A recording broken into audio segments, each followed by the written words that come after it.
Welcome to my channel. இந்த video உங்களுக்கு பிடிச்சிருந்தா லைக் பண்ணுங்க, ஷேர் பண்ணுங்க, சப்ஸ்கிரைப் பண்ணாதவங்க சப்ஸ்கிரைப் பண்ணுங்க, மறக்காம பக்கத்துல இருக்க பெல் பட்டனை கிளிக் பண்ணுங்க. அப்போதான் நாங்க போடுற வீடியோஸ் எல்லாம் உங்களுக்கு உடனே நோட்டிபிகேஷன்ல வரும்.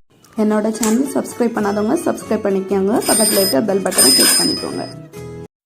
ஹாய் ஃப்ரெண்ட்ஸ், எங்க அம்மா இன்னைக்கு ஓரியோ கேக் பண்ண போறாங்க.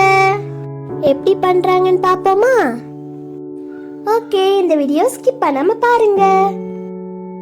இந்த கேக் கூலிங்கோட வேணும்னா ஃப்ரிட்ஜ்ல வச்சு சாப்பிடுங்க, இல்லனா நார்மலாவே சாப்பிடுங்க. வாங்க எப்படி செய்றாங்கன்னு பார்க்கலாமா? ஃபர்ஸ்ட் அடிகனமான உள்ள ஒரு பாத்திரத்துல இந்த மாதிரி உப்பு போட்டு வச்சுக்கோங்க. நீங்க இந்த மாதிரி பாத்திரத்துல கடாயிலையும் செய்யலாம், இல்லைன்னா குக்கர்லயும் இந்த மாதிரி போட்டு வச்சு பண்ணலாம். இதுக்கு மேல இங்க ஸ்டாண்ட் இருந்ததுன்னா ஸ்டாண்ட் போடுங்க. நான் குக்கருக்குள்ள ஸ்டாண்ட் அந்த உள்ள வைப்பாங்கல்ல அந்த இதுதான் வச்சிருக்கேன். இப்போ இதை என்ன பண்ண போறோம்னா ஸ்டவ் ஆன் பண்ணி ஸ்டவ்ல வைக்க போறோம்.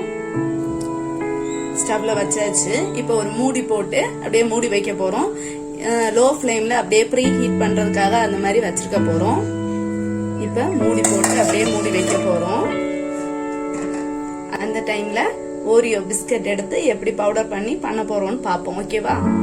ஓரியோ பிஸ்கட்டை கத்திரிக்கலாம்.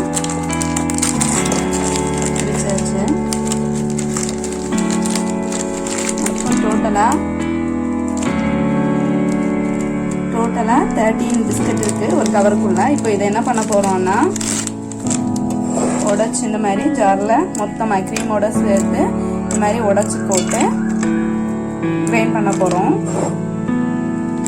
இப்ப நாங்க எடுத்துக்கிறது ஸ்ட்ராபெரி ஃபிளேவர், நீங்க வேணா மில்க் ஃபிளேவர் எடுத்துக்கலாம்.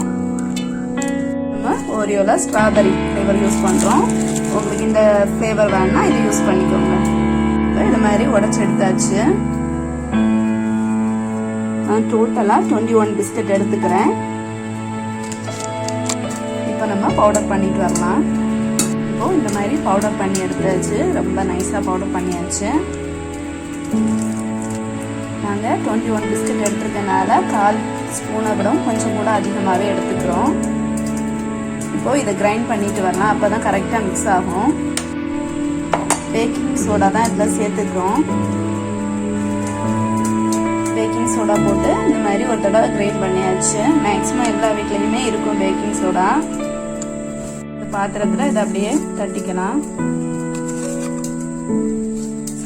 இப்போ இதை நல்லா மிக்ஸ் பண்ணிக்கோங்க. திருப்பவும் ஏன்னா கொஞ்சம் கட்டியாக இருக்குது. ஓகே, மிக்ஸ் பண்ணியாச்சு. இப்போ இது கூட பவுடர் பண்ண சுகர் சேர்க்க போகிறோம். இப்போ பவுடர் பண்ண சுகர் வந்து 3 ஸ்பூன் போடுறேன்.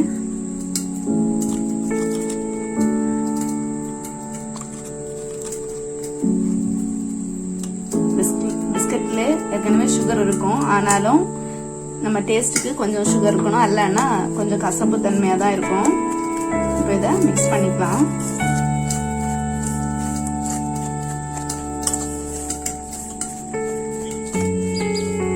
இப்போ இது கூட பால் ஆட் பண்ண போறோம். பால் வந்து தேவையான அளவுக்கு ஆட் பண்ணிக்கோங்க. இந்த மாதிரி விஸ்க் எடுத்துக்கோங்க. கொஞ்சமா பால் ஆட் பண்ணிட்டு இந்த மாதிரி மிக்ஸ் பண்ணிக்கோங்க.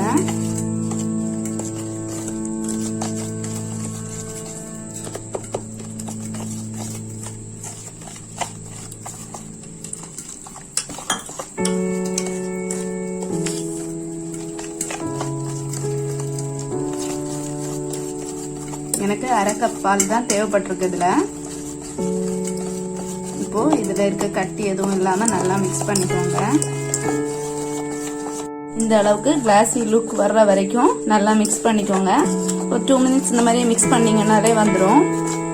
இப்போ நம்ம எந்த பாத்திரத்தை வைக்க போறோமோ அந்த பாத்திரத்துல எண்ணெய் தடவி அதுல பேப்பர் போட்டு வைக்க போறோம். இப்போ இதுல கொஞ்சோண்டு தேங்காய் எண்ணெய் ஊத்திக்கோங்க. ஊத்திட்டு இந்த மாதிரி நல்லா எல்லா சைடும் கிரீஸ் பண்ணிக்கோங்க. இப்போ இதுல என்ன பண்ண போறோம்னா அந்த பேப்பர் நார்மல் பேப்பர் தான், பட்டர் ஷீட் இல்லாதவங்க இந்த மாதிரி பேப்பர் எடுத்துக்கோங்க. எடுத்துட்டு அதுலயே லைட்டா தேங்காய் எண்ணெய் ஊத்திக்கோங்க. இப்போ அந்த பேப்பர்லயும் படுற மாதிரி நல்லா தேய்ச்சுக்கோங்க.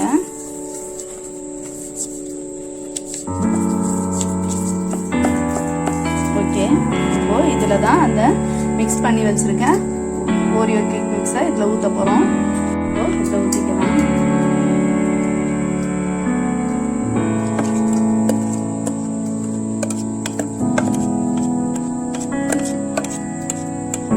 இப்போ இந்த மாதிரி லைட்டா தட்டிக்குவாங்க. அப்பதான் ஏதாவது பபிள்ஸ் இருந்தா போகும். இதுல இருக்க பபிள்ஸ் பாத்தீங்கன்னா தெரியுது, இது அப்படியே போயிடும். 2 செகண்ட் அப்படியே வெயிட் பண்ணுங்க. இப்போ இதை அடுப்புல ப்ரீ ஹீட் ஆகிட்டே இருக்க அந்த கடாய்க்குள்ள வச்சிடலாம். ஓபன் பண்ணிக்கலாம். இப்போ இதுக்குள்ள மிக்ஸை வைக்கலாம். சரி, இப்போ திரும்பவும் அதை மூடி வச்சுக்கலாம்.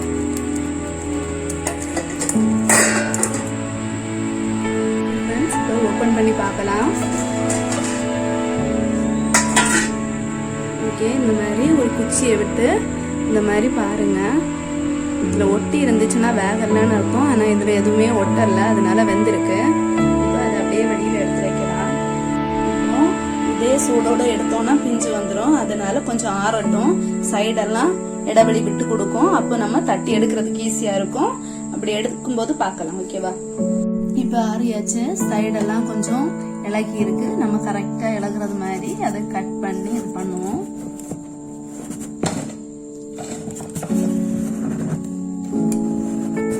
இப்போ அதை தட்டி எடுக்கலாம். இப்போ இதை லைட்டா தட்டிக்கோங்க. தட்டிட்டு எடுங்க.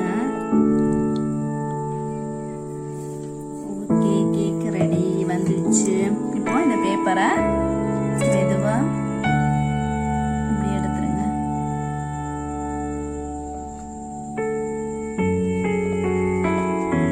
சூடு இருக்கு.